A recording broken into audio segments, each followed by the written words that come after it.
देखिए green TV YouTube पर भी, बस सब्सक्राइब करें और बेल आइकन दबाएं। नमस्कार, आप देख रहे हैं किसान बुलेटिन। मैं हूं आपके साथ प्राची तिवारी। आइए नजर डालते हैं खेती किसानी और ग्रामीण भारत से जुड़ी आज की जरूरी हेडलाइंस पर।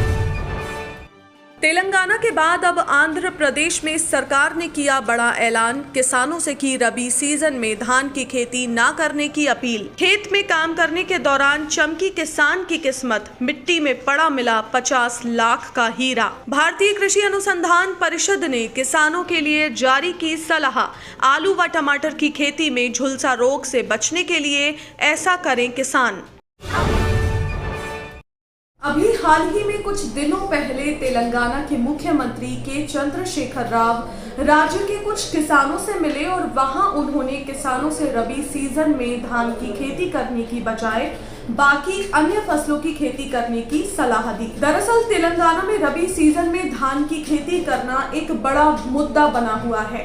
इस बीच सीएम ने किसानों से धान की बजाय मूंगफली, कपास, काले चने, मूंग दाल, बंगाल चना आदि जैसी वैकल्पिक फसलों का विकल्प चुनने का सुझाव दिया है, क्योंकि बाजार में इनकी मांग ज्यादा है। वहीं अब तेलंगाना सरकार की राह पर चलते हुए आंध्र प्रदेश के मुख्यमंत्री वाईएस जगन मोहन रेड्डी ने भी किसानों को रबी सीजन में धान की जगह अन्य फसलों की खेती करने की अपील की है और यहां के किसानों को सीएम ने बाजरा, जौ और ज्वार जैसी फसलों की खेती करने की सलाह दी है। इसके अलावा मुख्यमंत्री वाईएस जगन मोहन रेड्डी ने अधिकारियों से एक बाजरा बोर्ड के गठन करने का भी निर्देश जारी किया है। आपको बता दें कि आंध्र प्रदेश व तेलंगाना जैसे राज्यों में बड़े पैमाने पर धान की खेती की जाती है, मगर राज्य सरकारें इसमें बदलाव करना चाहती हैं, क्योंकि न्यूनतम समर्थन मूल्य का लाभ राज्य सरकार की नीतियों और धान की खेती के लिए अनुकूल मौसम के कारण किसान इसी फसल की दोनों सत्रों में खेती करते हैं। लेकिन अब भारतीय खाद्य निगम ने रबी सीजन में उत्पादित धान की सरकारी दरों यानी कि एमएसपी पर खरीद करने से इनकार कर दिया है। यही कारण है कि किसानों से दूसरी फसलों का चुनाव करने को कहा जा रहा है। मध्य प्रदेश के पन्ना जिले की मिट्टी में खेती करने वाले किसान अक्सर रातों रात लखपति बनते रहते हैं।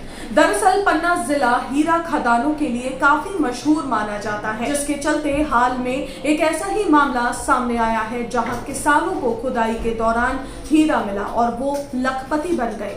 आपको बता दें कि यहाँ रहने वाले किसान मुलायम सिंह को खेती के दौरान करीब 13 कैरेट का हीरा मिला। जब किसान की नजरें हीरे पर पड़ गईं, तो पहले तो उसके लिए विश्वास करना मुश्किल हो गया।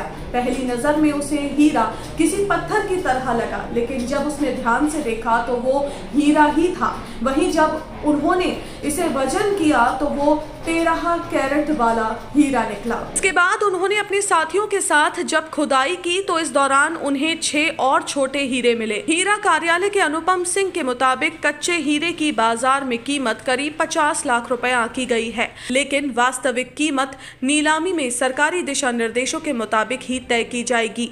नीलामी से होने वाली आय सरकारी रॉयल्टी और टैक्स की कटौती के बाद किसान को दी जाएगी।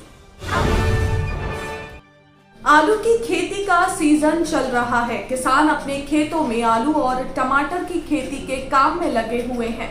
इसी कड़ी में हाल ही में किसानों की सहूलियत को ध्यान में रखते हुए भारतीय कृषि अनुसंधान संस्थान के कृषि भौतिकी संभाग में काम करने वाले वैज्ञानिकों ने किसानों को आलू की फसल पर खास ध्यान देने की सलाह दी है।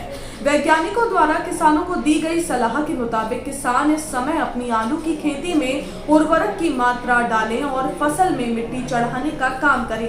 वैज्ञानिकों की माने तो हवा में इस वक्त ज्यादा नमी होने की वजह से आलू और टमाटर दोनों ही फसलों में झुलसा रोग लगने की आशंका है, जिसके चलते इस समय किसानों का अपनी फसलों पर ध्यान देना बेहद जरूरी है। इसके अलावा अगर झुलसा रोग के लक्षण दिखाई देते हैं तो किसान भाई बहन कार्बडिज्म 1 ग्राम प्रति लीटर पानी या डाइथेन M45 को 2 ग्राम प्रति लीटर पानी में मिलाकर स्प्रे करें। जिन किसानों की टमाटर, फूल गोभी, बंद गोभी और ब्रोकली की पौधशाला तैयार है, वो सभी मौसम को ध्यान में रखते हुए पौधों की रोपाई कर सकते हैं। साथ ही हर दिन घटते तापमान को ध्यान में रखते हुए किसानों को सलाह दी जा रही है कि वो जल्द से जल्द पछेली गेहूं की बुआई कर लें। तो ये थी वो खबरें जिन्हें हमने आपको बताया विस्तार से, लेकिन इसके अलावा खबरें और भी हैं, तो आइए नजर डालते हैं बाकी की खबरों पर भी। हरियाणा के सोनीपत में कुंडली बॉर्डर पर चल रहे किसान आंदोलन में शामिल बुजुर्ग किसान ने केएमपी केजीपी 0 पॉइंट से जीटी रोड पर कूदकर आत्महत्या कर ली। बताया जा रहा है कि किसान के जहर खाने की भी आशंका है। फिलहाल किसान की मौत के बाद पुलिस ने शव का पोस्टमार्टम कराकर विसरा जांच को भेज दिया है, जिसके चलते रिपोर्ट आने पर ही इसकी पुष्टि हो सकेगी।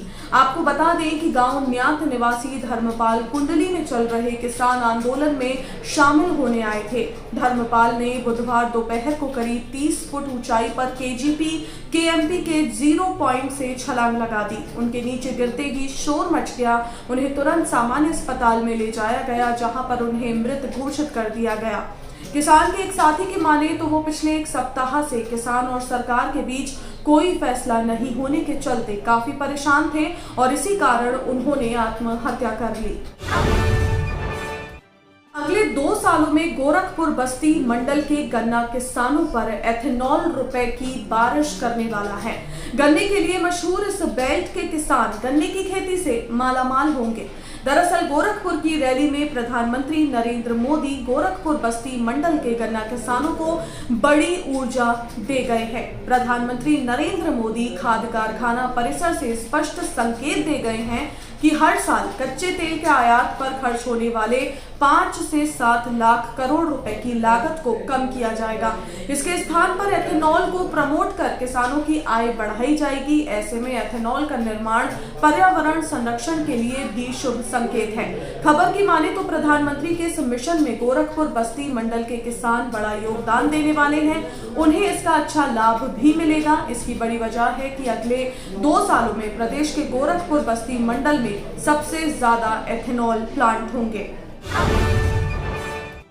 हाल ही में महाराष्ट्र सरकार ने केंद्रीय रसायन और उर्वरक मंत्री मनसुख मंडाविया को पत्र लिखकर आरोप लगाया है कि सब्सिडी वाले उर्वरक आपूर्तिकर्ताओं ने सप्ताह के दौरान उर्वरकों की कीमत में वृद्धि कर दी है, जिसकी वजह से राज्य के किसानों में असंतोष फैलने की आशंका है। इसलिए उर्वरकों के रेट में बढ़ोतरी के फैसले को वापस लिया जाए। आपको बता दें कि महाराष्ट्र सरकार की ओर से बुधवार को ही ये पत्र राज्य के कृषि मंत्री दादाजी भूसे ने लिखा है। उन्होंने बकायदा खाद के दाम में हुई वृद्धि का ब्यौरा दिया है। दादाजी भूसे ने खत में लिखा है कि रबी फसलों की बुआई का मौसम जोरों पर है और साथ ही साथ किसानों द्वारा उर्वरक की मांग ज्यादा है, क्योंकि अनुकूल जलवायु और मानसून की बारिश के कारण महाराष्ट्र राज्य के कृषि योग्य क्षेत्र में वृद्धि हुई है। आज के किसान बुलेटिन में फिलहाल इतना ही। आप स्वस्थ रहिए और अपना ध्यान जरूर रखिए। फिलहाल मुझे दीजिए इजाजत। नमस्कार। देखिए ग्रीन टीवी यूट्यूब पर भी, बस सब्सक्राइब करें और बेल आइकन दबाएं।